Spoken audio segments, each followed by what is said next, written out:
Amat salah mempelajari ilmu pengasih untuk tujuan supaya suami sentiasa sayang, malah memberikan perhatian terhadap diri kita sebagai isteri.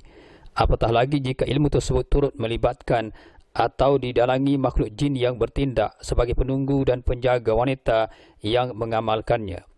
Jika suami mengalih perhatian terhadap gadis lain, mungkin ada sesuatu yang tidak kena terhadap diri kita sendiri, dan dalam hal ini perlulah wanita terbabit mengambil tahu kehendak suami dan apa yang perlu dilakukannya supaya suami terus menambat hati terhadapnya sepanjang masa, bukannya mengambil langkah pendek dengan mengamalkan ilmu yang tentunya memakan diri sendiri. Amalan ilmu pengasih bukan cerita rekaan, namun dewasa ini masih terdapat individu wanita yang masih mengamalkan ilmu seumpamanya selain susu untuk tujuan menambat hati suami supaya suami yang dicintai tidak berpindah kepada gadis lain yang lebih cantik serta menawan hati. Sebagaimana dakwaan Ismail Muhammad Lela atau Mail yang ditemui penulis di rumah rakannya di Kampung Gerung, Palembang, Kelantan berkata, tidak sewajarnya seorang Muslim mengamalkan ilmu pengasih kerana boleh mendatangkan masalah kepada diri sendiri. Natijahnya pula akan dirasai sewaktu pengamalnya akan menghembuskan nafas terakhir. Ini kerana makhluk yang bertindak sebagai penunggu pengamalnya itu akan menjadikan tuannya sebagai boneka dan dalam masa yang sama meratah tubuh pengamalnya dalam keadaan tidak disedari oleh pengamalnya sendiri, dan sebab itulah pengamalnya dalam keadaan lemah serta tidak bermaya, apatah lagi untuk mengakhiri kematian juga terlalu sukar. Cerita ini berlaku pada tahun 2006. Ada seorang isteri mengamalkan ilmu pengasih. Pada mulanya hal ini diketahui melalui kaum keluarga wanita itu sahaja, di mana ketika itu wanita itu masih muda. Suaminya menjalin hubungan dengan perempuan lain.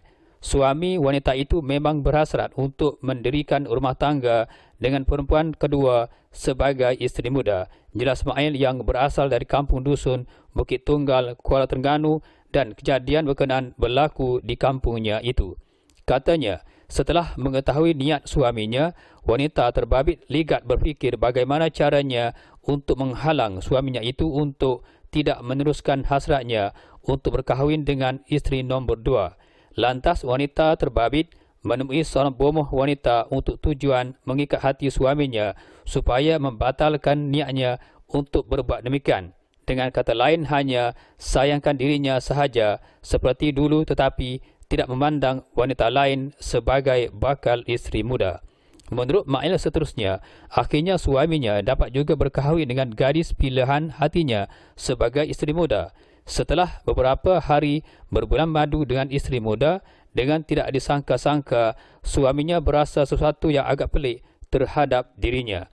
Sebagaimana yang diceritakan oleh kaum keluarganya, isterinya yang kedua itu memakai satu jenis bedak berwarna putih yang didakwa ada unsur-unsur jin yang diberikan oleh bomoh wanita itu, yang diletakkan dalam sebuah tin dengan syarat bedak tersebut perlu dipakai setiap hari, ujar Mail yang turut ditemani rakan-rakannya. Sambung Mail lagi, pada ketika itu suami wanita tersebut tidak menyedari perubahan dan tingkah laku isteri pertamanya.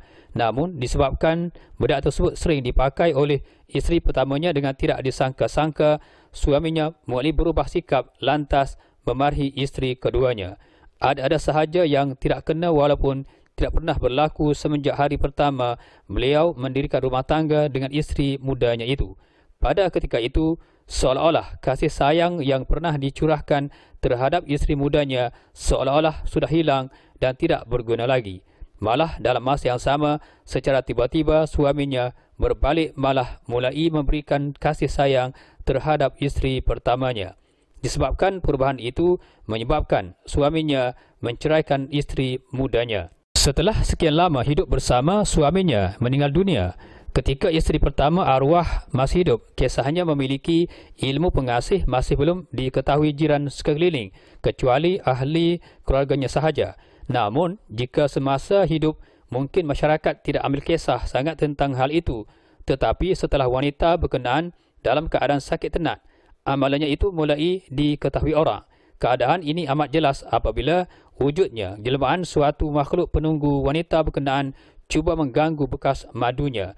sesuatu yang agak mengerikan Malaysia apabila nafsu makannya juga agak luar biasa, tidak sebagaimana semasa wanita terbabit masih sihat. Bukan itu sahaja, apabila terdengar azan solat, wanita itu akan membebel dan memarahi orang yang mengazankannya.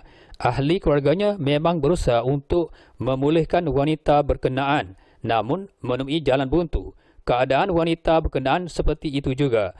Sebagai ikhtiar akhir, terpaksa salah seorang ahli keluarganya mendapatkan khidmat perawat tradisional wanita untuk memulihkan mangsa terbabit. Jadi, pemuh wanita terbabit meminta menyediakan 7 jenis bunga, tahi besi dan pelbagai lagi ramuan yang dikenaki oleh pemuh wanita tersebut, katanya. Tambah main lagi, sewaktu rawatan bermula, dengan tiba-tiba makhluk penjaga yang menghuni dalam tubuh wanita terbabit marah dengan tindakan pemuh wanita berkenaan. Namun, dengan ilmu yang dimiliki oleh pemuh wanita terbabit, akhirnya penunggu wanita itu dapat dibuang. Setelah berjaya dibuang, barulah wanita terbabit dapat menghembuskan nafas terakhirnya dengan tenang.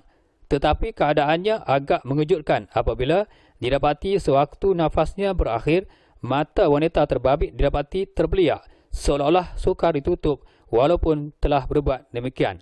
Kata Ma'il, inilah balasan bagi orang yang mengamalkan ilmu songsang, akhirnya boleh memakan diri sendiri. Beliau berharap kisah ini dijadikan pengajaran dan teladan supaya tidak dijadikan contoh untuk ditiru oleh kaum hawa lain dalam usaha menambat hati suami kerana tanpa disedari boleh mendatangkan sesuatu yang buruk. Lihatlah ke dalam diri sendiri penyebab suami berpindah kepada wanita lain. Mungkin ada sesuatu yang tidak disenangi oleh suami yang tidak disedari oleh diri kita sendiri. Justru katanya, dalam usaha menambah kemesraan suami isteri, apabila timbul sesuatu masalah, hendaklah berbincang dari hati ke hati, kerana dari situ keadaan yang kusut dapat diselesaikan. Malahan hasil perbincangan itu sebenarnya boleh mendatangkan banyak manfaatnya dan boleh menyelamatkan bahtera rumah tangga yang dibina sekian lama, bukannya dengan bantuan perkara-perkara yang meragukan seperti ilmu pengasih itu.